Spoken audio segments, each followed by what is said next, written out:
Hello बच्चों, let's read the question. The question is a current of 5 ampere is flowing south to north in a wire which is kept in north-south direction. Find the magnetic field due to a 1 centimeter piece of the wire at a point which is 2 meter northeast from the piece of wire. जो north east से क्या है 2 metre की distance पर रखा हुआ, उस पर हमें क्या बतानी है, मैग्नेटिक फील्ड बताना है। ठीक है, तो इस क्वेश्चन को सॉल्व करने के लिए हमारा जो की कॉन्सेप्ट रहेगा, देखिए जब आप क्वेश्चन को पढ़ रहे हैं तो आपको दिखाई दे रहा है कि जो वायर की लेंथ है, वायर की जो लेंथ है वो काफ़ी स्मॉल है। ठीक है, जहाँ जिस पॉइंट पर हमें निकालना है मैग्नेटिक फील्ड, उस पॉइंट की डिस्टेंस से वायर की लेंथ काफ़ी छोटी है। तो वायर की लेंथ को हम क्या मान सकते हैं, उस वायर को हम क्या मान सकते हैं, एक स्मॉल सेगमेंट मान सकते हैं, स्मॉल एलिमेंट मान सकते हैं, स्मॉल एलिमेंट।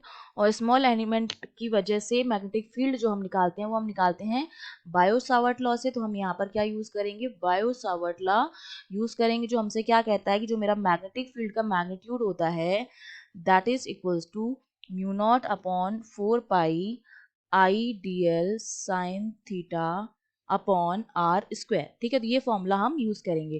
तो देखिए सिचुएशन हमें क्या दे रखी है, सिचुएशन में मेरे पास ये, पहले मैं डायरेक्शंस बना देती हूँ इस तरह से। ये मेरे पास डायरेक्शन है, ये आपके पास नॉर्थ है, ये साउथ है, ये वेस्ट है और ये ईस्ट है। ठीक है, ये मेरे पास नॉर्थ साउथ डायरेक्शन में एक वायर इस तरह से रखा हुआ है। ठीक है, ये वायर हो गया। इसमें जो करंट फ्लो हो रही है मेरे पास वो हो रही है इस डायरेक्शन में फ्लो। ठीक है, साउथ से नॉर्थ की तरफ करंट फ्लो हो रही है जो 5 एम्पियर की करंट है।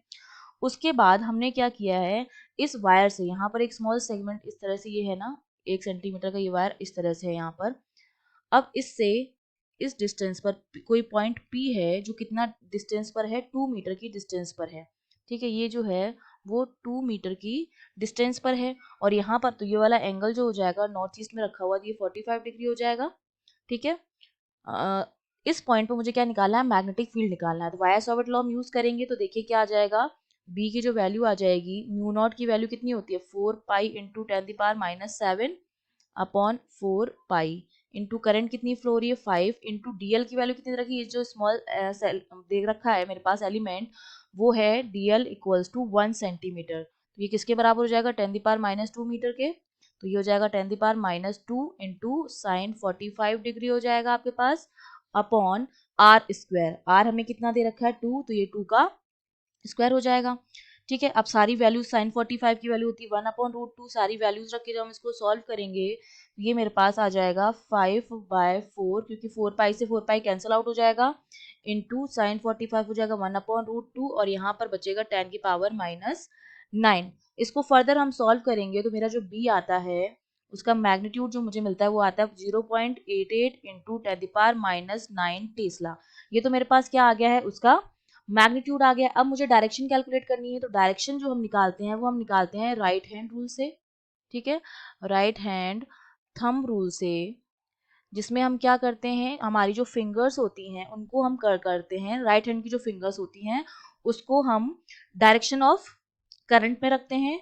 तो मेरा जो थंब है वो किसको दिखाता है, वो दिखाता है हमारे मैग्नेटिक फील्ड की डायरेक्शन को। या हम right thumb rule, palm rule भी यूज करते हैं। हमारी जो पाम होती है वो किसको दिखाएगी, अगर मेरी फिंगर्स करंट की डायरेक्शन में है तो मेरी जो पाम होती है वो दिखाती है मैग्नेटिक फील्ड की डायरेक्शन को। ठीक है, या तो थंब रूल आप लगा सकते हैं या आप पाम रूल लगा सकते हैं। तो इससे मेरी मैग्नेटिक फील्ड की जो डायरेक्शन आ जाएगी वो हमारी क्या आ जाएगी, इनटू द प्लेन आ जाएगी। इससे मुझे इसकी डायरेक्शन पता चल जाएगी, हमारी कहाँ आ रही है, इनटू द प्लेन। या मैं कर सकती हूँ वर्टिकली डाउनवर्ड आ रही है। ठीक है, इसकी डायरेक्शन क्या आ रही है, वर्टिकली डाउनवर्ड। ये हमारा आंसर हो गया, मैग्नीट्यूड भी हमने निकाल दिया है और डायरेक्शन भी निकाल दी है। I hope you understood well, all the best.